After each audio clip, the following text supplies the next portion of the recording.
ஓம் சாந்தி. எல்லோரும் குஷியாக இருக்கிறீங்களா?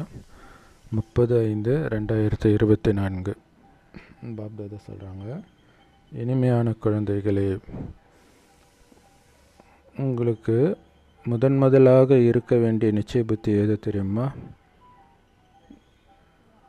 நம்ம பாபா தான், அதாவது நம்முடைய எல்லையற்ற தந்தை தான் அமைதி கடலாகவும் ஆனந்த கடலாகவும் இருக்கிறார். அந்த அமைதி கடல் ஆனந்த கடலாக இருக்கிற அந்த தந்தை தான் நமக்கு இந்த ஞானத்தை சொல்லி கொடுத்துட்டு இருக்கிறார் அப்படிங்கிற நிச்சய புத்தி இருக்கணும். இதன் மூலமாக மட்டும்தான் உங்களால் அமைதியும் ஆனந்தத்தையும் நிரந்தரமாக அடைய முடியும். எந்த மனிதனும் யாருக்குமே அமைதியையோ ஆனந்தத்தையோ கொடுக்கவே முடியாது. ஸோ அதனால் கடவுள் தான் இதை கொடுக்குறார் அப்படின்னு தெரிந்தால்தான் நீங்கள் முரளியை படிப்பீங்க, அதன்படி நடப்பீங்க. அதனால தான் இந்த நிச்சய புத்தி ரொம்ப முக்கியம் அப்படின்னு பாபா சொல்கிறார். எல்லாத்தையும் விட மிக உயர்ந்த லட்சியம் எது தெரியுமா? அதை அடையிறதுக்கு நம்ம என்ன முயற்சி பண்ணணும் தெரியுமா? அதுக்கு பதில், ஒரு தந்தையின் நினைவில் மிக உறுதியாக இருப்பது தான் லட்சியமே. என்ன ஆனாலும் அவருடைய நினைவு கட் ஆகக்கூடாது. காலையில் நினைவு நல்லா இருக்குது, டைம் ஆக ஆக ஆக ஆக அப்படியே மறக்குது இல்லையா? ஸோ காரணம் அந்த உறுதித்தன்மை, அந்த கவனம். பாபா சொல்கிற மாதிரி புருஷார்த்தத்தின் மீது அன்பு குறைவாக இருக்குது. அதனால் உங்களுடைய புத்தி யாரிடமும் ஈர்க்கப்படக்கூடாது. அது எவ்வளோ அழகானவர்களாக இருக்கட்டும், நல்லவர்களாக இருக்கட்டும், திறமையானவர்களாக இருக்கட்டும், அந்த பக்கம் போயிடக்கூடாது. ஸோ இதுதான் உங்களுடைய மிக உயர்ந்த லட்சியம். அதனால் நீங்கள் ஆத்ம அபிமானி ஆகிறதுக்கான பயிற்சி பண்ணணும். ஸோ இதோடைய அர்த்தம் யார் கூடயும் பேசக்கூடாது அப்படி கிடையாது. ஆத்மா மட்டும்தான் உங்கள் கண்ணுக்கு தெரியணும், அந்த உடல் உங்கள் கண்ணுக்கு தெரியக்கூடாது. ஏன்னா உடலின் பக்கம்தான் கவனம் போகும் இல்லையா? ஸோ அதுவும் இருக்கணும், இல்லாட்டினா சேவையே பண்ண முடியாது. இதுதான் உயர்ந்த இலக்கு. யாரிடமும் உங்களுடைய புத்தி போய் மாட்டிக்கக்கூடாது. ஸோ அதுக்கு ஆத்ம அபிமானியாக இருக்கிறதுக்கான முயற்சி பண்ணணும். எப்போ நீங்கள் ஆத்ம அபிமானியாக ஆகுறீங்களோ அப்போ தானாகவே விகார எண்ணங்கள்லாம் முடிஞ்சிடும். உங்களுடைய புத்தி அலையிறதும் நின்றுடும். வெளி உலகத்தில் சுற்றிக்கிட்டு இருக்குது இல்லையா புத்தி, அது நின்றுடும். குறிப்பாக உங்களுடைய பார்வை தேகத்தின் பக்கம் போகவே கூடாது. ரொம்ப முக்கியம். நான் ஆத்மா, நான் ஆத்மா, நான் ஆத்மா, மற்றவங்க ஆத்மா, ஆத்மா, அது மட்டும்தான் இருக்கணும், தவிர உடல் பக்கமே போயிடக்கூடாது. இதுதான் உங்களுடைய மிக உயர்ந்த லட்சியம். அதை அடையிறதுக்கு ஆத்ம அபிமானி ஆகுங்கள். வெறும் ஆத்மா மட்டும் உங்கள் கண்ணுக்கு தெரிந்தால் மட்டுமே இந்த லட்சியத்தை, உடலின் பக்கம் உங்கள் பார்வை போகாத லட்சியத்தை அடைய முடியும். ஓம் சாந்தி. ஆன்மீக தந்தை ஆன்மீக குழந்தைங்களுக்கு சொல்கிறார். யார் அந்த ஆன்மீக தந்தை? சிவபாபா, பிரம்ம பாபா கிடையாது. இன்னைக்கு வியாழக்கிழமை, அதாவது சத்குருவார் அப்படின்னு சொல்லுவோம். அதனால் இதை வெறும் குருவார்னு சொல்கிறதே தப்புன்ற. ஆனால் ஹிந்தியில் குருவார் தான் சொல்லுவாங்க, சத்குருவார் சொல்ல மாட்டாங்க இல்லையா? ஏன்னா இது சத்குருவின் நாள்.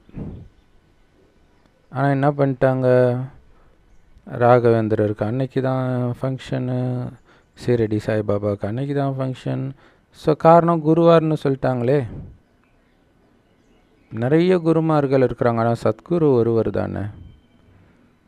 ஸோ அப்போ உண்மையிலே சிவன் கோயிலில் மட்டும்தான் அன்றைக்கி ஃபங்க்ஷனாக இருக்கணும்.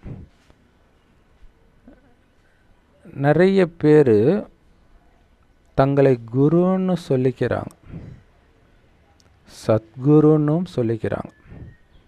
இப்போவே இருக்கிறாங்களே ஈஷா யோகா ஜக்கி வாசுதேவ் தன்னை சத்குருன்னு சொல்லிக்கிறார், மற்றவங்கள சத்குருன்னு சொல்ல வைக்கிறார். ஆனால் குருவுக்கும் சத்குருவுக்கும் என்ன வித்தியாசம் நமக்கு தெரியும். சத்துனா சத்தியம், உண்மையான. ஒரே ஒரு நிராகார தந்தை மட்டும்தான் சத்தியமானவர்னு சொல்ல முடியுமே தவிர எந்த மனுஷனையும் சொல்ல முடியாது. அந்த ஞான கடல் தந்தை ஒரே முறைதான் இந்த பூமிக்கு வந்து இந்த சத்திய ஞானத்தை கொடுக்கிறார். அப்போ அந்த ஞானத்துக்கு எவ்வளோ மரியாதையோ, அதை கொடுக்கக்கூடிய சத்குருவுக்கு எவ்வளோ மரியாதையோ, அந்த பேர் எடுத்து எல்லாரும் யூஸ் பண்ணுறாங்க. மனிதர்களுக்கு சத்திய ஞானத்தை ஒருபொழுதும் கொடுக்க முடியாது. ஒரு நிராகார தந்தை மட்டும்தான் சத்தியமானவர். அவர் எடுத்திருக்கிற இந்த உடலுக்கு சொந்தமானவருடைய பேர் பிரம்மா. அவர் யாருக்கும் ஞானத்தை கொடுக்க முடியாது. ஏன்னா இந்த ஞானம் எதுவும் அவருக்கு இதுக்கு முன்னாடி கிடையாது, தெரியாது. இப்போ கூட அவர்கிட்ட எல்லா ஞானமும் இருக்குதுன்னு நம்ம சொல்ல மாட்டோம். ஞானக்கடல் மட்டும்தான், அந்த பரமபிதா பரமாத்மாவாகிய ஞானக்கடல் மட்டும்தான் முழு ஞானம் வச்சிருக்கிறார். அதனால் எந்த மனிதனும் தன்னை சத்குருன்னோ ஞானக்கடல்னோ முழுமையான சத்தியம்னு சொல்ல முடியாது. ஏன்னா சத்குருனா முழுமையான சத்தியம்னு அர்த்தம். சத்தியமே உருவானவர்னு அர்த்தம். பொய்யே வாயை திறந்தாலே பொய்யை சொல்கிறவங்களும் இன்றைக்கி சத்குரு அப்படின்னு பேர் வச்சுட்டு இருக்கிறாங்க. நீங்கள் எப்போ சத்தியமானவராக ஆகுறீங்களோ அப்போ இந்த உடம்பு இருக்குது, அது உடம்பை விட்டு, இந்த பொய்யான உடலை விட்டு ஆத்மா பிரிஞ்சிடும். இப்போ இங்கே சத்தியமானவர்ன்றதே முழுக்க முழுக்க ஆத்ம உணர்வில் வர்றது. மனிதர்களை சத்குருன்னு சொல்ல முடியாது. ஏன்னா அவங்க ஒரு பைசாவுக்கு பிரயோஜனம் இல்லை. ஒரு பைசாவுக்கு பிரயோஜனமான சக்தி கூட அவங்களுக்கு இல்லை. அவங்க எப்படி சத்குரு ஆக முடியும்? பிரம்மா பாபாவே, சிவபாபா எந்த உடலில் வராரோ அந்த பிரம்மா பாபாவே சொல்கிறார், நானே சாதாரண மனுஷன்தான் உங்களை மாதிரி. அதனால் இங்கே பலத்திற்கான விஷயம் கிடையாது. ஸோ இது பின்னாடி கூட சொல்லுவார் பாபா. இங்கே பலம்ன்றது ஒருத்தனை ஓங்கி அரைஞ்சா அவன் அப்படியே சுருண்டு விழறான அந்த பலம் கிடையாது. ஆத்ம பலம், தூய்மையின் பலம். ஸோ பிரம்மா தான் அந்த ஆத்ம பலத்தை கொடுக்குற ஞானத்தை உங்களுக்கு போதிக்கிறார். சாரி, சிவபாபா தான் உங்களுக்கு போதிக்கிறாரே தவிர பிரம்மா பாபா கிடையாது. உங்களை மாதிரியே பிரம்மா பாபாவும் சிவபாபா கிட்ட இந்த ஞானத்தை படிக்கிறார், பிறகு உங்களுக்கு சொல்லிக் கொடுக்குறார். ஸோ அதனால தான் உங்களை நீங்கள் பிரம்மகுமார் குமாரிகள் சொல்கிறீங்க. ஏன்னா பிரம்மா மூலமாக சிவனுடைய ஞானத்தை கேட்குறீங்க. ஆனால் படிக்கிறது அந்த பரமபிதா பரமாத்மா சத்குரு கிட்ட இருந்து. பலமும் அவர்கிட்ட இருந்து தான் வருது. அவரை நினைக்கிறதுனால, பிரம்மாவை நினைக்கிறதுனால கிடையாது. ஸோ ஒருத்தரை ஓங்கி வேகமாக தள்ளுறது அந்த பலத்தை பற்றி இங்கே பேசலை. இது ஆன்மீக பலம், ஆன்மீக தந்தைகிட்ட இருந்து தான் அடைய முடியும். நினைவின் பலத்தினால உங்களுக்கு அமைதி கிடைக்குது, படிக்கிறதுனால உங்களுக்கு சந்தோஷம் கிடைக்குது இந்த ஞானத்தை படிக்கிறதுனால. ஸோ இந்த ரெண்டும் செல்வமும் ஆயுளும் அதிகரிக்க ரொம்ப முக்கியமானது. எப்படி உலகியல் ஆசிரியர்கள் உங்களுக்கு நடத்துவாங்களோ அதே மாதிரி தான் பாபாவும் நடத்துகிறார். பிரம்மாவும் உங்களை மாதிரியே படிக்கிறார். ஸோ அவரும் ஒரு மாணவர் தான் சிவபாபாவுக்கு. ஏன் எல்லா தேகதாரிகளும் பாபாவுக்கு மாணவர்களே. ஆனால் அந்த சிவபாபாவுக்கு தனக்கென்று சொந்த உடல் கிடையாது, நிராகாரராக இருக்கிறார்.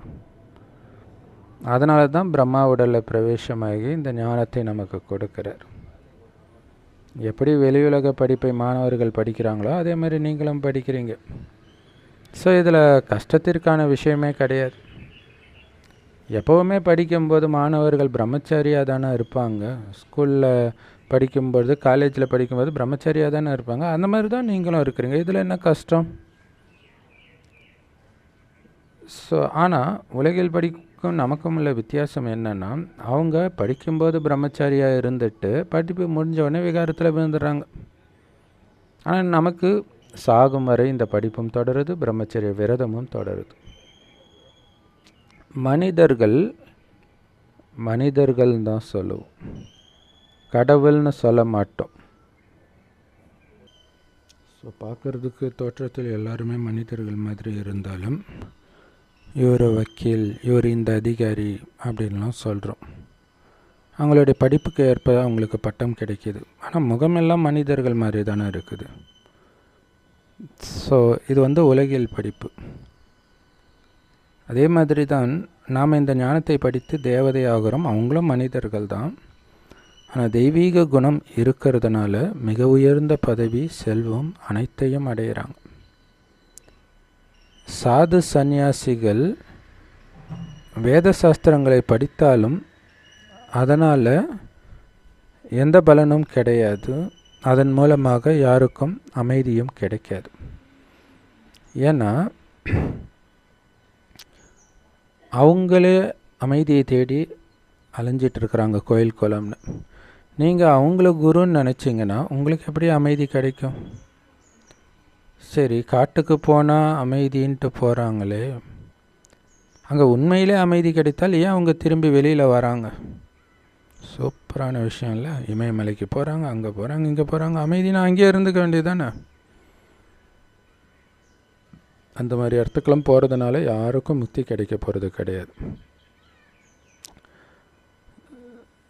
ஸோ ரொம்ப பிரபலமானவர்கள் ராமகிருஷ்ண பரமஹம்சர் போன்றவர்கள்லாம் கூட மறுஜன்மம் எடுத்து கீழே தான் வராங்க. யாரும் முக்தியோ ஜீவன் முக்தியோ அடையிறது கிடையாது. எல்லோருமே தமோ பிரதானம் ஆகிதான் தீரணும்.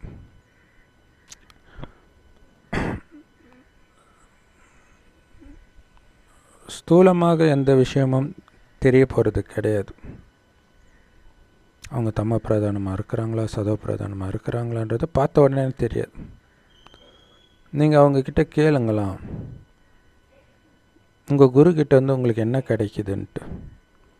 அமைதி அப்படின்னு சொல்லுவாங்க.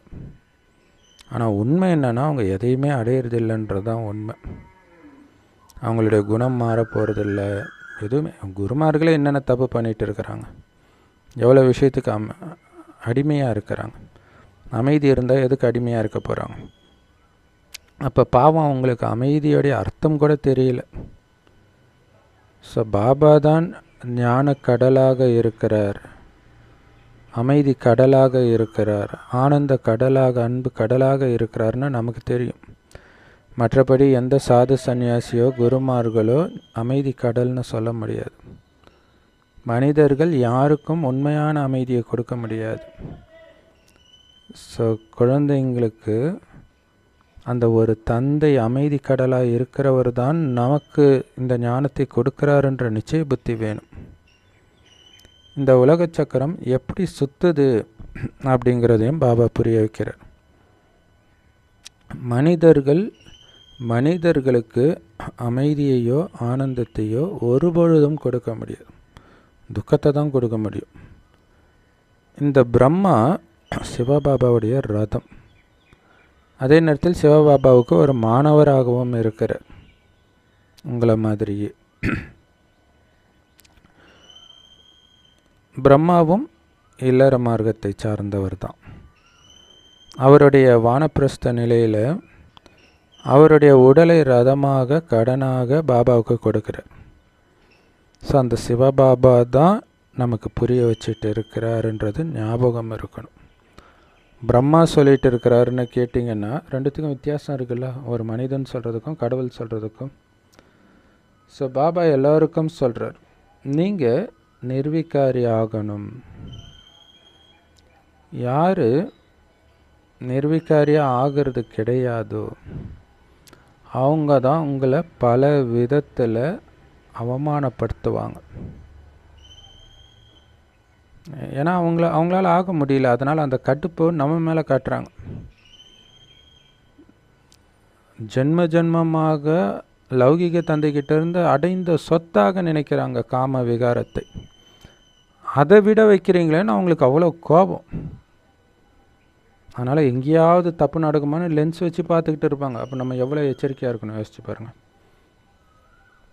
எல்லையற்ற தந்தை தான் உங்களை விகாரத்தை விட வைக்கிறார். அவங்களுக்கு பேசுகிறது கடவுள் நிச்சய புத்தி இல்லாததுனால அவங்கள அவமானப்படுத்துகிறாங்க. பிரம்மாவையும் அனைத்தையும் சந்நியாசம் பண்ண வச்சார். குழந்தைகளையும் காப்பாற்ற முயற்சி செய்தார். ஸோ யாரெல்லாம் அவர்கிட்ட வந்தாங்களோ அவங்களெல்லாம் காப்பாற்றினார். குழந்தைங்களுடைய புத்தியில் நமக்கு எந்த மனிதனும் சொல்லி கொடுக்கலை. அந்த ஒரே ஒரு உடலற்ற நிராகார தந்தை தான் சொல்லி கொடுக்கிறார். அவரைத்தான் சர்வசக்திவான்னு சொல்கிறோம் அப்படின்னு புரிஞ்சிருக்கிறோம். வேறு யாரையும் சர்வசக்திவான் சொல்ல முடியாது. அந்த சர்வசக்திவானே வந்து இந்த ஞானத்தை நமக்கு கொடுக்கிறார். குழந்தைகளே, உங்களுடைய மிகப்பெரிய எதிரிகள் இந்த விகாரங்கள், காமம், கோபம், பற்று, பேராசை, அகங்காரன்ற விகாரங்கள். எனவே அதை சந்நியாசம் பண்ணுங்க. இதுதான் உண்மையான சந்நியாசம். ஸோ அதை விட முடியாதவர்கள் தான் சண்டை போட்டுட்டு இருக்கிறாங்க. யார் சொன்னா? எந்த கடவுள் சொன்னா விகாரத்தை விட சொல்லி? எந்த கடவுள் சொன்னார் கறி மீன் சாப்பிடக்கூடாதுன்னு சொல்லி? அப்படின்னு சண்டை போட்டுன்னு இருப்பாங்க. ஆண்கள் மட்டும் இல்லை, சில பெண்களே விகாரத்துக்காக, காமத்துக்காக அவ்வளோ குழப்பத்தை ஏற்படுத்திட்டு இருக்கிறாங்க. ஸோ அதே மாதிரி பார்த்திங்கன்னா, ஒரு பெண்ணுக்கு இந்த மாதிரி பிரச்சனை வருது கணவனால் அப்படின்னா, மற்ற பெண்களே அந்த பெண்ணுக்கு சப்போர்ட் பண்ண மாட்டாங்க, கணவனுக்கு தான் சப்போர்ட் பண்ணுவாங்க. அந்த மாதிரி உலகத்தில் வாழ்ந்துட்டு இருக்கிறோம். நம்மை சுற்றி அந்த மாதிரி உலகம். நாம் அதிலிருந்து விலகி சங்கம யுகத்தில் இருக்கிறோம். அவங்களுக்கு யாருக்குமே நாம் இந்த உயர்ந்த சங்கம யுகத்தில் இருக்கிறோன்றதே தெரியாது. இந்த யுகத்தை பற்றியே தெரியாது. பாபா நமக்கு எவ்வளோ தெளிவாக புரிய வைக்கிறார்.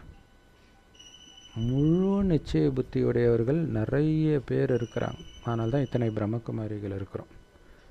சிலருக்கு அறகுறைய நம்பிக்கை இருக்குது, சிலருக்கு 100% நம்பிக்கை, சிலருக்கு 10% தான் இருக்குது. பாபா நமக்கு ஸ்ரீமத் கொடுக்குற முக்கியமான ஸ்ரீமத், முக்கியமான கட்டளைன்னு கூட சொல்லலாம். ஆனால் ரொம்ப ஈஸியானது. அது என்னது? குழந்தைகளே, என்னை நினைவு பண்ணிக்கிட்டே இருங்க, என்னை மட்டும் நினைவு பண்ணிக்கிட்டே இருங்க. ஸோ பாபா மேலேயும் பாபா கொடுக்குற கட்டளை மேலேயும் நிச்சய புத்தி எப்போ உங்களுக்கு வருதோ அப்போ தான் அந்த கட்டளையை நீங்கள் ஃபாலோ பண்ணுவீங்க. அதனால தான் நிச்சய புத்தி ரொம்ப முக்கியம். சந்தேக புத்தி உங்களை அழிச்சிடும், நிச்சய புத்தி வெற்றி அடைய வைக்கும்னு பாபா சொல்கிறார். இந்த உலகத்தில் ஏமாற்றக்கூடிய விஷயத்தெல்லாம் நம்பி நம்பி ஏமாறுறது. ஆனால் கடவுள்னு வரும்பொழுது சந்தேக புத்தி என்ன பண்ணுறது? பாபா சொல்கிறாரு, என்னுடைய இனிமையான குழந்தைகளே,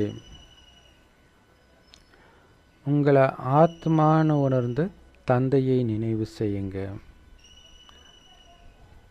நீங்கள் பிரம்மாவை நினைவு செய்யக்கூடாது. பிரம்மா பாபாவே என்ன சொல்கிறாரு? உங்ககிட்ட இதை நான் சொல்லலைங்க, சிவபாபா என் வாயை பயன்படுத்தி சொல்கிறார். இந்த பிரம்மா பாபா கூட குழந்தைங்களாகிய உங்களை மாதிரியே தான் படிச்சுட்டு இருக்கிற. ஸோ எல்லாரும் மாணவர்கள் தான், பிரம்மா உட்பட.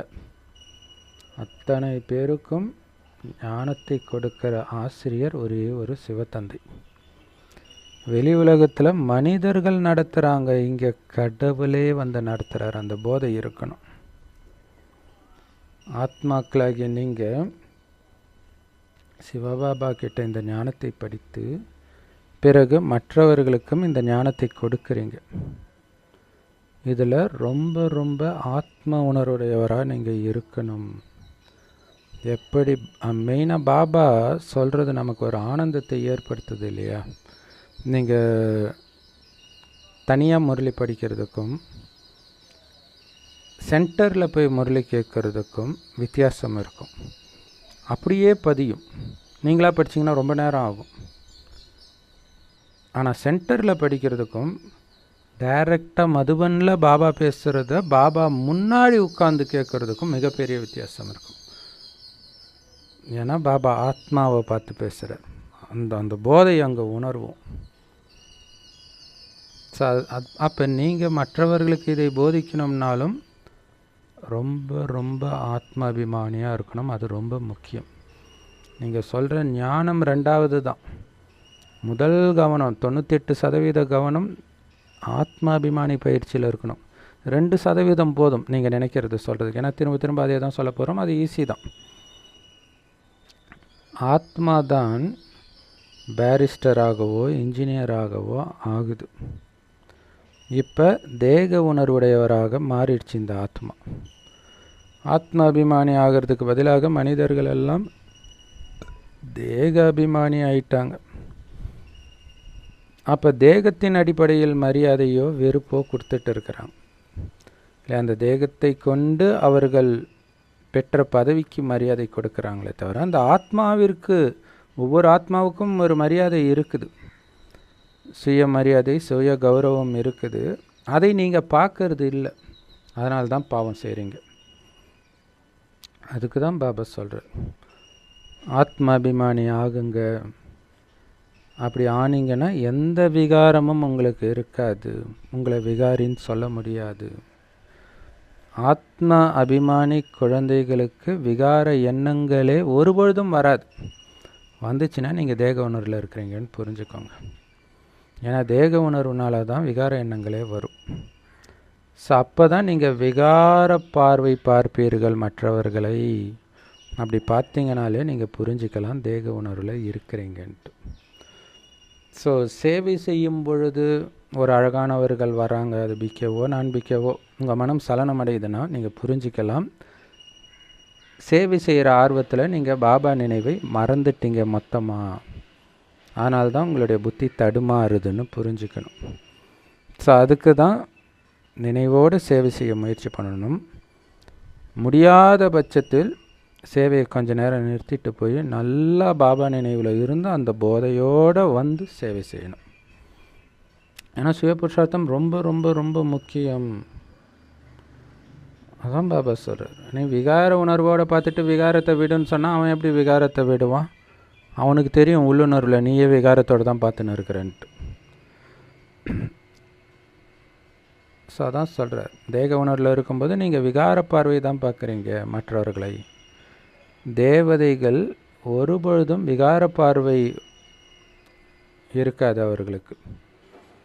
ஸோ இந்த ஞானத்தின் மூலமாக தான் உங்களுடைய பார்வை விகார பார்வையிலிருந்து தெய்வீக பார்வையாக மாறுது. தங்க யுகத்தில் இங்கே இருக்கிற மாதிரி லவ் பண்ண மாட்டாங்க, டான்ஸ் ஆட மாட்டாங்க. அன்பு இருக்கும், ஆனால் விகாரத்தின் துர்நாற்றம் அந்த அன்பில் கலந்துருக்காது. ஆனால் இந்த துவாபர யுகத்தில் இருந்து மனிதர்கள் ஜென்ம ஜென்மமாக விகாரத்திலே விழுந்த காரணத்தினால அந்த விகாரத்தின் போதையிலிருந்து விடுபடுறதுக்கு அவ்வளவு கஷ்டப்பட வேண்டியதாக இருக்குதுன்ற அந்த போதை பிடிச்சி இழுக்குது டக்கு டக்கு டக்குன்ட்டு. அப்போ ஆத்மாவாக பார்க்க பார்க்க வர்ற போதைக்கு புத்தியை நீங்கள் வலுக்கட்டாயமாக பழக்கப்படுத்த அந்த விகார போதையிலிருந்து புத்தி விலக ஆரம்பிக்கும். ஆனால் ஆரம்பத்தில் ரொம்ப ரொம்ப ரொம்ப எச்சரிக்கையாக இருக்கணும். பாபா நம்மை விகாரமற்றவராக ரொம்ப ரொம்ப பலசாலியாக மாத்துறார். நான் சம்பூர்ண நிர்விகாரி ஆகணும், ஆத்மாவாகிய நான் தனியாக தான் வந்தேன், தனியாக தான் போகிறேன் அப்படிங்கிறது சதா மனதில் இருக்கணும். இல்லையா? விகாரமும் என்னை கட்டி போடக்கூடாது, அது ஒரு சங்கிலி. அடுத்தது இங்கே இருக்கக்கூடிய எந்த பற்றும் கட்டி போடக்கூடாது. ஏன்னா நான் தனியாக வந்தேன், இப்போ தனியாக வீட்டுக்கு போகிற நேரம். இங்கே இருக்கிற எதை நினைத்தாலும் பற்று வைத்தாலும் அந்த சங்கிலியால் உங்களை கட்டி போட்டுட்டீங்கன்னு அர்த்தம், திரும்பி போக முடியாது. ஸோ அந்த மாதிரி சம்பூர்ண நிர்விகாரியாக யார் இருக்கிறாங்களோ, அந்த ஆர்வம், அந்த இன்ட்ரெஸ்டில் அந்த முயற்சி பண்ணிக்கிட்டே இருக்கிறாங்களோ, அவங்களுக்கு மற்றவர்கள் ஸ்லைட்டாக தொட்டால் கூட பிடிக்காதுன்றார். இப்போ தெரியுதா பிராமணர்கள், கலியுக பிராமணர்களுக்கு எங்கேருந்து அந்த குணம் வந்துச்சுன்ட்டு? தொட்டத்தீட்டுன்றதெல்லாம் நம்மக்கிட்ட இருந்து வர்றது தான். ஸோ மற்றவர்கள் தொடுறது கூட பிடிக்காதுன்ற. எதுக்கு அவர் என்னை தொடுறாரு அப்படின்னு சொல்லுவாங்க. ஏன்னா அதில் விகார நாற்றம் இருக்குது அப்படின்னு சொல்லுவாங்க. அதனால தான் அவங்களுக்கு பிடிக்கல. யார் விகாரிகளாக இருக்கிறாங்களோ அவங்க நம்மளை தொடக்கூடக்கூடாதுன்றார். ஸோ இதுக்காகவே எனக்கு தெரிஞ்ச ஒரு பிரதர் கடன் வாங்கி 2 வீலர் வாங்கினார். பஸ்ஸில் போகும்போது இந்த மாதிரி தொட்டுட்ருக்குறாங்க, அது அருவருப்பாக இருக்குதுன்ட்டு. ஸோ அந்த அளவு இலக்கை நீங்கள் அடையணும். மற்றவர்கள் தொடர்றது கூட உங்களுக்கு பிடிக்கக்கூடாது, அது யாராக இருந்தாலும் சரி. ஏன்னா உங்களுடைய பார்வை தேகத்தின் பக்கம் போகவே கூடாது. அப்படிப்பட்ட கர்மாதீத்த நிலையை இப்போவே நீங்கள் உருவாக்கணும் இல்லையா? தேகத்தை முற்றிலும் மறந்த நிலை தான் கர்மாதீத்த நிலைன்னு பாபா சொல்கிறார். இங்கே கூட இப்போ கூட வெறும் ஆத்மாவை மட்டுமே பார்க்கக்கூடிய நிலையை உங்களில் யாருமே அடையலைன்ற. டக்கு டக்குன்னு உடம்பு பக்கம் புத்தி போய்கிட்டே இருக்குது. ஸோ அப்போ ஆத்மாவை மட்டும் பார்க்குற அந்த உயர்ந்த நிலையை அடையணும், இதுதான் உங்களுடைய லட்சியம். பாபா எப்போவுமே சொல்கிறாரு, குழந்தைகளே உங்களை ஆத்மானு உணருங்க, ஆத்மானு உணருங்க. இந்த உடம்பு ஆத்மாவில் ஒட்டிக்கிட்டு இருக்கிற ஒரு வால், அதை பயன்படுத்தி தான் நீங்கள் எல்லா காரியத்தையும் செய்கிறீங்க, அவ்வளவுதான். வாளுக்கு கவனம் கொடுக்கக்கூடாது. பண்ணுறது என்னது? ஆத்மா, அதில் கவனம் கொடுக்கணும். சிலர் சொல்கிறாங்க இவருக்குள்ளே ஏதோ சக்தி இருக்குது அப்படின்ட்டு. ஆனால் இங்கே சக்திக்கான விஷயம் கிடையாது, இது படிப்பு. எப்படி மற்றவர்கள் படிக்கிறாங்களோ அதே மாதிரி தான் பிரம்மாவும் படிக்கிறார்.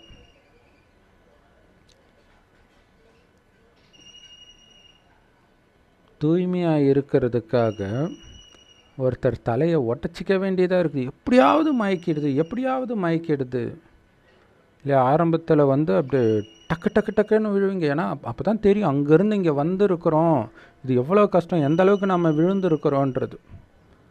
ஸோ அதுக்கு கடின முயற்சி தேவை. ஸோ அதையும் மீறி காமத்திலலாம் விழுறதை நிறுத்தினா கூட மனசளவில் பிடிச்சி இழுத்துக்கிட்டே இருக்கும். அதை நீங்கள் வென்று வந்தீங்கன்னா அதை விட மிகப்பெரிய, யாரை பார்த்தால் ஒரு செகண்டில் விழுவீங்களோ அந்த மாதிரி நபர் உங்கள் தொடர்பில் வருவாங்க. ஸோ ரொம்ப ரொம்ப எச்சரிக்கையாக இருக்கணும். அதனால தான் பாபா சொல்கிறாரு, ஒருவரை ஒருவர் ஆத்மான் பார்க்குற பயிற்சி பண்ணுங்க. ஸோ இங்கே பண்ணுற இந்த ஆத்மாபிமானி பயிற்சி அப்படியே சத்தியுகத்தில் தொடரும்.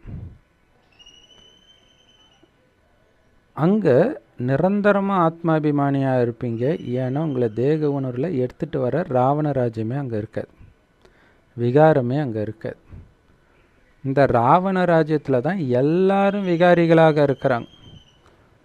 அதனால தான் பாபா உங்களை நிர்விகாரியாக மாற்றுறாரு. இல்லை, இங்கே இருக்கிற எல்லாரும் விகாரிகளாக இருக்கிறதுனால குழந்தை பிறந்தாலும் கொஞ்ச நேரத்தில் அதை விகாரியாக மாற்றிடும் இந்த உலகம். ஸோ அதுக்கு தான் பாபா நம்மளை அப்படியே பொத்தி வைக்கிறார். கோழி தன்னுடைய சிறகுக்குள்ளே குஞ்சுகளை பொத்தி வைக்குமே கழுகு கிட்டேருந்து காப்பாற்றி, அந்த மாதிரி இந்த ராவணன் கிட்ட நம்மளை காப்பாற்றுறார். எங்கேயும் போகாத குழந்தை, என் நினைவிலே இரு. இந்த நினைவுன்ற அந்த கோட்டைக்குள்ளே மாயை வர முடியாதுன்ற. ஸோ அப்படி நிர்விகாரியாக நீங்கள் ஆகலை அப்படின்னா கடுமையான தண்டனை அனுபவிக்க வேண்டியதாக இருக்கும். அதுக்காக நம்ம பாபா குழந்தையாகணும். தூய்மை ஆகாமல் யாருமே மேலே போக முடியாது, பரந்தாமத்துக்கு போக முடியாது. எல்லா கர்ம கணக்குகளையும் இங்கே முடிச்சே ஆகணும். ஸோ தூய்மை ஆகாமல் ஆத்மாக்கள் மேலே போக முடியாது. இங்கே தூய்மைன்றது ஃபுல் ஆத்ம உணர்வில் வர்றது தான். ஆனால் அதுக்கு முன்னாடி கர்ம கணக்குகளை முடிச்சாகணும். பலரோட பல ஜென்மம் பல தொடர்பு வச்சுருந்துருப்போம் இல்லையா, அத்தனையும் வரும், அத்தனையும் முடிக்கணும். எப்படி முடிக்கணும்? எது வந்தாலும் ஆடாத அசையாத பணம் மாதிரி அல்லது சிலை மாதிரி இருக்கணும். அமைதி மாறாமல் இருக்கும்பொழுது அந்த கணக்கு முடியும். நீங்கள் செய்ய வேண்டிய கடமையை அந்த காரியத்தின் வசமாகாமல் செய்யணும், விலகி செய்யணும், பாபா நினைவில் இருந்து செய்யணும். அப்பொழுது தான் அந்த கணக்கு முடிக்கப்படும். அப்படி இல்லை அப்படின்னா உங்களுடைய பதவி குறைஞ்சிடும். ஸோ யோகத்திலிருந்து கணக்கை முடிக்கணும். தண்டனை அடைஞ்சு கிடையாது. தண்டனை அடைஞ்சால் பதவி குறைஞ்சிடும். ராஜ்யம் ஸ்தாபனை ஆகிட்டு இருக்குது. சொர்க்கத்தில் ஒரே ஒரு ஆதி சனாதன தேவி தேவதைகளின் ராஜ்யம்தான் இருந்தது. கண்டிப்பாக ஆரம்பத்தில் ஒரு ராஜாவும் ஒரு ராணியும் தான் இருந்திருப்பாங்க. பிறகு அவங்களுடைய வம்சம் தொடரும். அப்போ ராஜ்யம் அப்படின்னா வெறும் ராஜா மட்டும் இருக்க மாட்டாங்களே, பிரஜைகளும் இருப்பாங்களே. ஸோ அந்த பிரஜைகளையும் இப்போ நீங்கள் உருவாக்கணும்.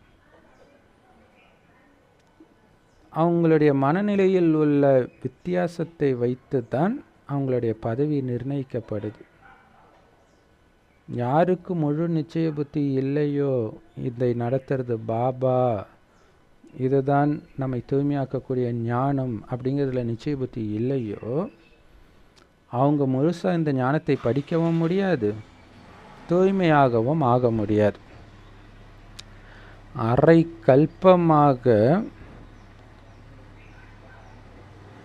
யார் அழுக்காக இருந்தாங்களோ அவங்க இந்த ஒரு பிறவி தூய்மையாகும். இந்த ஒரு பிறவி தூய்மையாகிறதுடைய பலனை 21 பிறவிக்கு தூய்மையாகவே இருந்து அனுபவிக்கிறாங்க. இப்படிப்பட்ட விஷயம் சித்தி வீட்டுக்கு போகிற மாதிரி கிடையாது. அரை கல்பம் தூய்மை இழந்த நீங்கள் திடீர்னு தூய்மையாகிறது சாதாரண விஷயம் கிடையாது. அவ்வளவு முயற்சி பண்ணிக்கிட்டே இருக்கணும். உடலின் அழுக்கு போக குளிச்சுக்கிட்டே இருக்கிற மாதிரி ஆத்மாவின் அழுக்கு போக பாபாவின் நினைவில் குளிச்சுக்கிட்டே இருக்கணும். ஞான கடலில் மூழ்கிக்கிட்டே இருக்கணும்.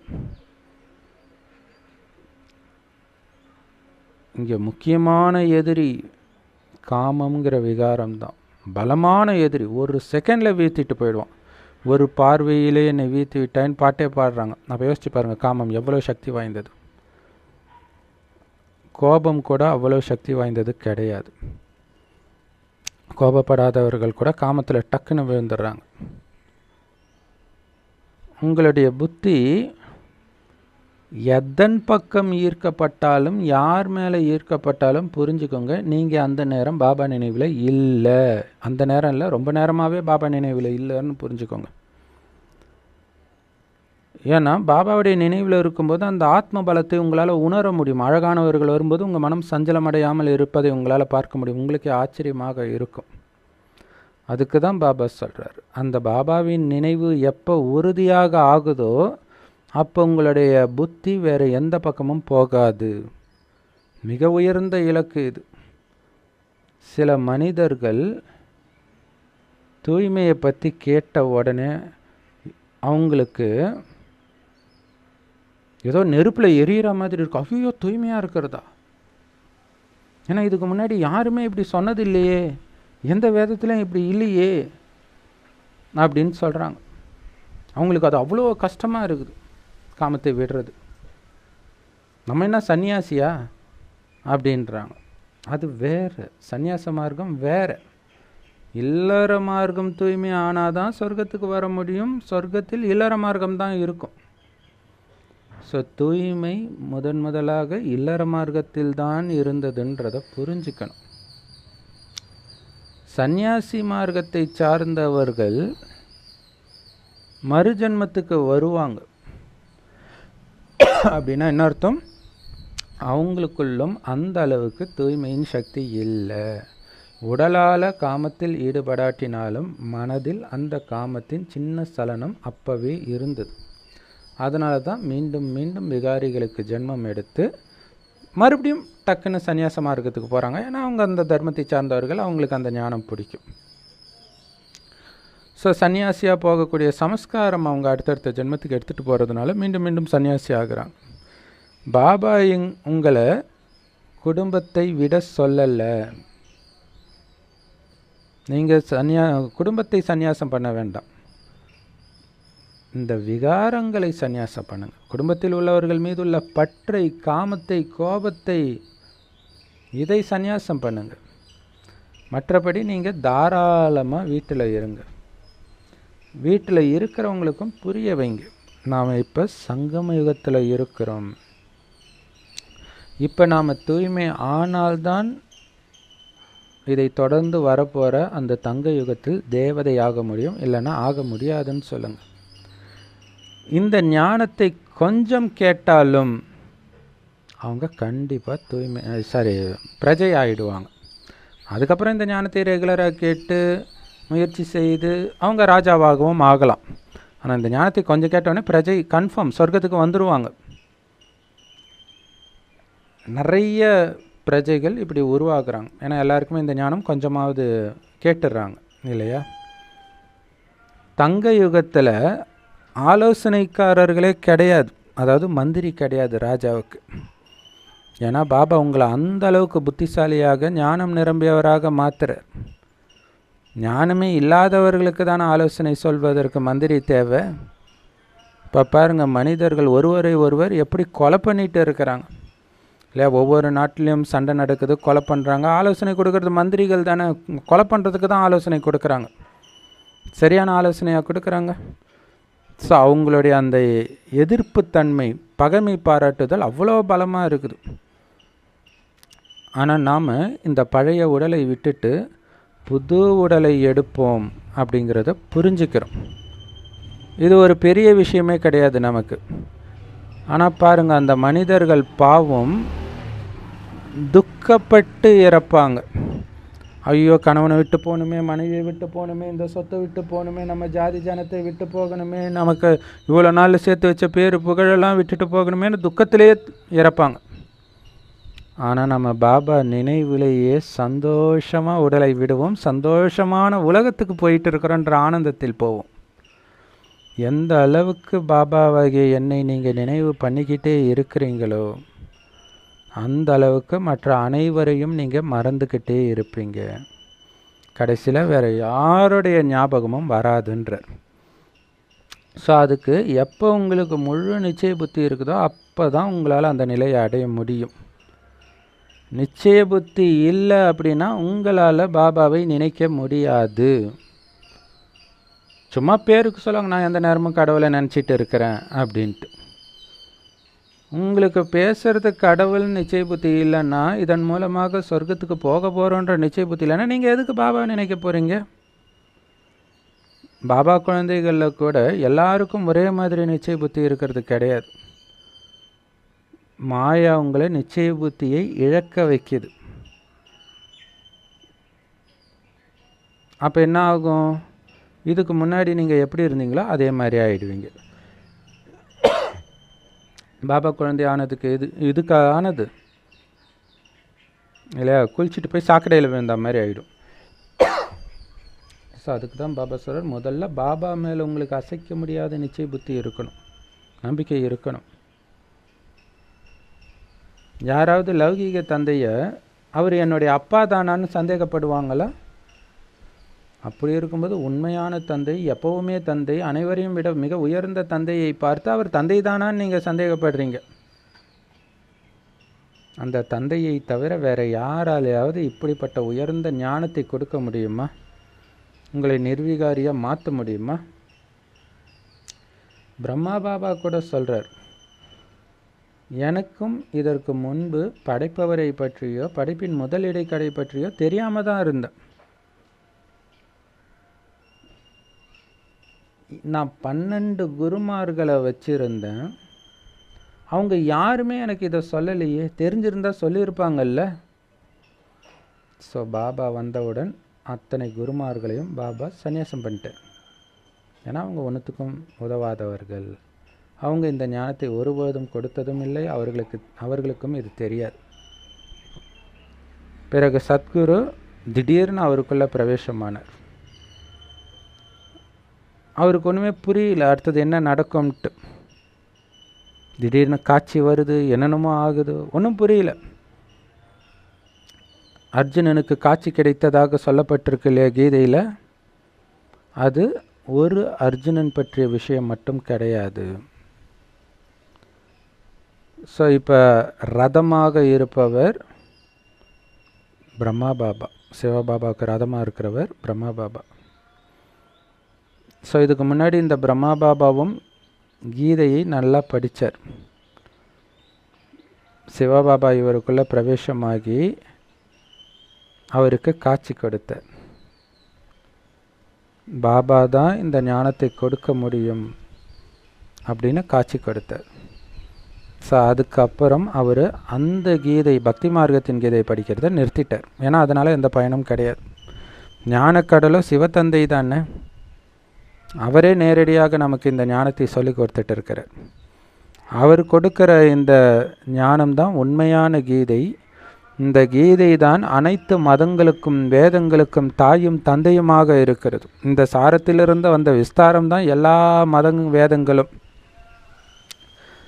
ஸோ தந்தையை பார்த்து நாம் சொல்கிறோம், நீங்கள் தான் எங்களுக்கு அப்பாவும் அம்மாவும்.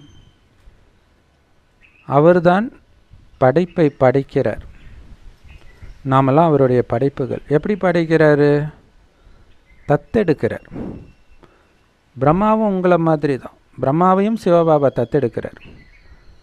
பாபா சொல்கிறாரு, இந்த பிரம்மாவுடைய வானப்பிரஸ்த நிலையில் நான் அவருக்குள்ளே பிரவேசமாகிறேன்.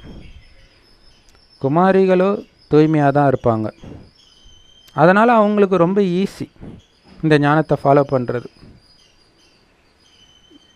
ஏன்னா காமத்திலையும் விழலை, உறவுகளையும் உருவாக்கிக்கலை. ஆனால் திருமணமானவர்கள் எத்தனை உறவுகள்! கணவன் வராரு, மாமனார் வராரு, மாமியார் வராரு, மச்சின குழந்தை, அப்புறம் அவங்களுக்கு பிறக்கிற குழந்தை, அப்படியே போய்கிட்டே இருக்கும் உறவுகள். ஸோ அப்போ அவங்க ஆத்மாபிமானி ஆகிறதுக்கு ரொம்ப முயற்சி பண்ண வேண்டியதாக இருக்குதுன்ற. ஏன்னா டக்கு டக்குன்னு அந்த உறவை பற்றிய சிந்தனை வரும். அந்த உறவுகள் நமக்கு கொடுத்த தொல்லை அல்லது அன்பு, இதை பற்றிய சிந்தனை தான் வந்துக்கிட்டு இருக்கும். ஆனால் குமாரிகளுக்கு இந்த பிரச்சனை இல்லையே.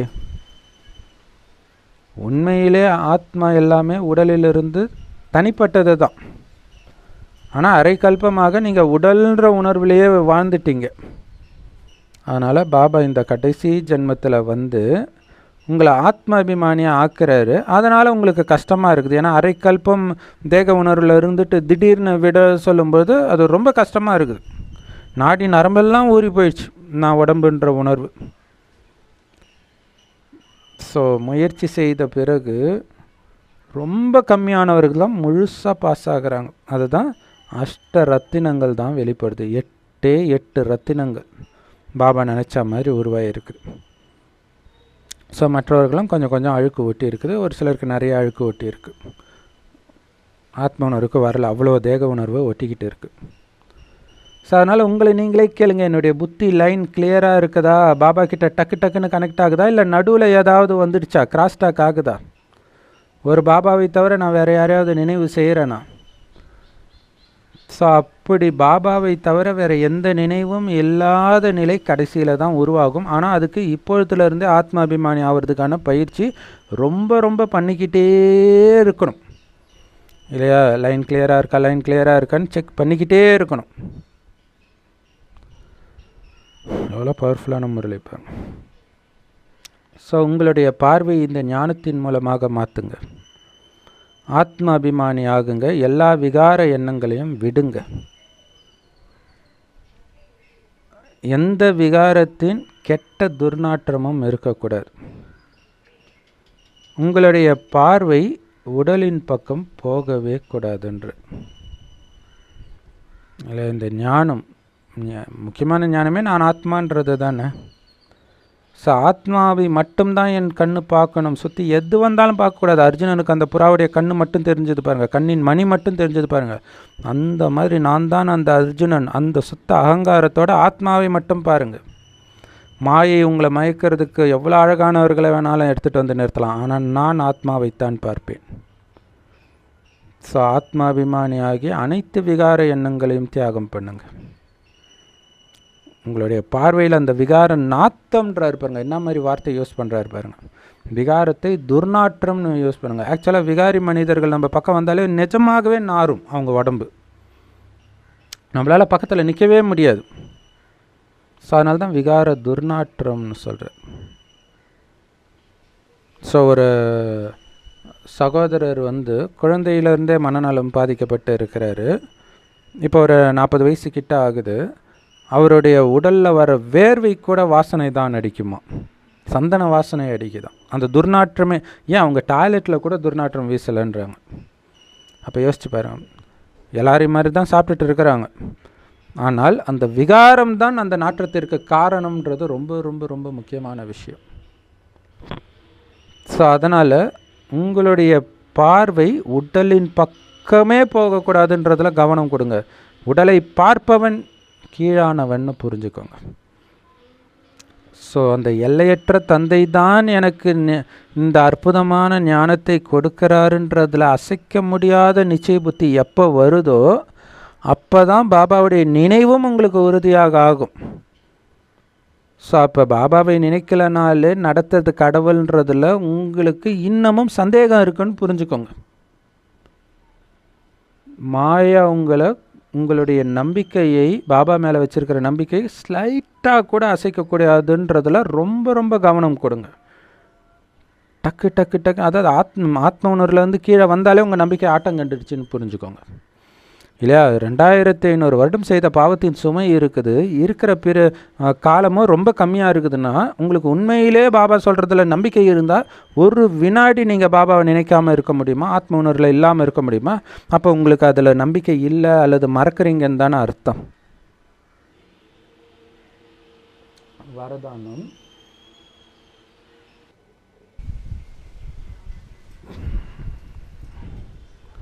தானும் முன்னேறி பிறரையும் முன்னேற வைக்கக்கூடிய நிர்விக்ன சேவாதாரியாகுங்கள். சேவையின் பாவனையோடு சேவை செய்யுங்கள். அதுக்கு விளக்கம், யார் சேவையின் பாவனையோடு சேவை செய்கிறாங்களோ அவர்களுக்குத்தான் வெற்றி கிடைக்கும். இது சேவை. இதை செய்கிறதுக்கு நான் பாக்கியம் பண்ணியிருக்கணும் அப்படின்னும் போது அந்த ஒரு பணிவுத்தன்மை இருக்கும். அதுக்கு பதிலாக இந்த சேவை என்னால் மட்டும்தான் செய்ய முடியுன்ற ஒரு அகங்காரம் எப்போ வருதோ அப்போ அது சேவை உணர்வுன்னு சொல்ல முடியாது. அந்த மாதிரி எப்போ சேவையில் நானுங்கிற அகங்காரம் கலப்படமாச்சோ அப்போ நீங்கள் கடினமாக உழைக்க வேண்டியிருக்கும், அதிக நேரமாகும், இருந்தாலும் உங்களுக்கு திருப்தி இருக்காது. ஸோ அதுதான் பாபா சொல்கிறார், உங்களுக்கு திருப்தி இல்லைனாலே நீங்கள் ஸ்ரீமத்தை மீறீங்கன்னு புரிஞ்சுக்கோங்க. உங்களுக்கு குஷி இல்லைனாலே நீங்கள் ஸ்ரீமத்தை மீறி நடந்துக்கிறீங்கன்னு புரிஞ்சுக்கிட்டு சரி பண்ணுங்க, எந்த இடத்துல ஸ்ரீமத்தை மீறுறேன். அப்போ நம்ம தெரிஞ்சுக்கலாம் நம்ம தப்பாக நடந்துகிட்ருக்குறோம், ஏதோ பாபா சொன்னதை மீறி நடக்கிறோம். அப்போ முரளியில் உள்ள பாயிண்டெல்லாம் அசை போடணும். ஸோ பெரும்பாலும் அந்த மாதிரி நேரத்தில் நீங்கள் எந்த முரளியை எடுத்தாலும் அதில் உங்களுக்கு ஆன்சர் கிடச்சிடும். ஸோ எந்த குழந்தை சேவை பண்ணுற இப்போ திருப்பதியில் சேவை பண்ணுவாங்க, அங்கே உட்காந்து சாப்பாடு போடுறது, இது பெரிய பெரிய அதிகாரிகள்லாம் கூட லீவு போட்டு போய் சேவை செய்வாங்க. அதை அவங்க பாக்கியமாக நினைப்பாங்க. சும்மா சாதாரண மனிதர்களுக்கு கூட அவங்க குனிஞ்சு ஒரு பணிவாக அந்த சேவை செய்வாங்க. அந்த நானுங்கிற அகங்காரம் இருக்காது. அதுதான் சேவை பாவனைன்றது. ஸோ பக்தியிலேயே அவங்க அப்படி பண்ணுறாங்கன்னா கடவுளுடைய சேவை செய்கிறோம், கடவுளுடைய ஞான பிரசாதத்தை அவங்களுக்கு கொடுக்குறோன்னா நமக்குள்ளே எவ்வளவு பணிவு இருக்கணும்னு யோசிச்சுக்கோங்க. ஸோ அந்த மாதிரி சேவை பாவனையோடு சேவை செய்கிற குழந்தைங்க தான் முன்னேற முடியும், மற்றவர்களையும் முன்னேற்ற முடியும். எப்போவுமே பறந்துக்கிட்டு இருக்கிற மாதிரி அவங்க மனசு லேசாக இருக்கும். நான் நினச்சாலே மனசு பாரமாகிடும். ஏன்னா நீங்கள் நினைக்கிற மாதிரி எதுவும் நடக்காது. பாபா நடத்திட்டு இருக்கிறாருன்னு போது எப்படி போனாலும் ஆஹா பாபா இப்படி போக வைக்கிறார், பாபா அற்புதமே அற்புதம்னு இருப்பீங்க. ஸோ அப்போ அவங்களுடைய ஊக்க உற்சாகம் அவங்கள அனைத்து தடையிலிருந்தும் விடுபட வைத்து பலருக்கு நன்மை செய்பவராக மாற்றும்.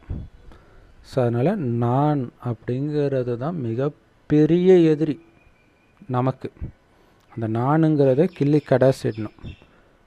பாபா தான் இல்லையா, நான் என்பது நீ அல்லவோ தேவி தேவின்னு ஒரு சினிமா பாட்டு லவர் சாங் வரும். ஸோ அப்படி பாபாவை எடுத்துக்கணும் இல்லையா. இங்கே எனக்குன்னு எதுவுமே கிடையாது, பாபா என்ன சொல்கிறாரோ அதுதான் என்னுடைய வழி. பாபா இந்த சேவை செய்ய சொன்னார், பாபாவே செஞ்சிட்ருக்கார், நான் ஜஸ்ட்டு கருவி அப்படின்ற பாவனையில் இருக்கும்போது தான் ஈஸியாக வெற்றி அடைவீங்க. நீங்கள் லேஸாக ஃபீல் ஆகும் உங்களுக்கு, எப்போவுமே பறக்கும் கலையிலே இருப்பீங்க. ஸ்லோகனில் பாபா சொல்கிறாரு, ஞானம் நிறைந்த ஆத்மாக்கள் சின்ன சின்ன நுட்பமான அதிநுட்பமான நூலிலிருந்தும் ரொம்ப ஈர்க்கக்கூடிய நூலிலிருந்தும் கூட விடுபட்டு இருப்பாங்க இல்லையா. பெரிய பெரிய ஸ்தூலமான நூலிலிருந்து விடுபட்டுருவாங்க, பட் அந்த சூக்ஷ்மமான நூலில் மாட்டிக்குவாங்க. சேவை, என்னுடைய இடம், இந்த மாதிரி மாட்டிக்குவாங்க. அல்லது இந்த பிரதர் நல்ல சேவை பண்ணுறாரு, இந்த சிஸ்டர் நல்ல சேவை செய்கிறாங்க, ஒரு அபிமானத்தில் வந்துடும். ஸோ ஞானம் நிறைந்த ஆத்மா அதையும் வெட்டிடுவாங்க. இந்த சின்ன சின்ன நூலில் கூட நான் கட்டி இருக்கக்கூடாது. ஒரு பாபா தான் எல்லாத்தையும் பாபா பண்ண வைக்கிறார். ஆஹா, பாபாவுடைய அற்புதம். எப்படி என் மூலமாக ஒரு சேவை நடந்தாலும் அது பாபாவுடைய அற்புதமோ, அதே மாதிரி மற்றவர்கள் மூலமாக சேவை நடந்தாலும் அதுவும் பாபாவின் அற்புதமே அப்படின்னு பாபா கிட்ட மட்டும்தான் உங்களுடைய புத்தி போகணும்.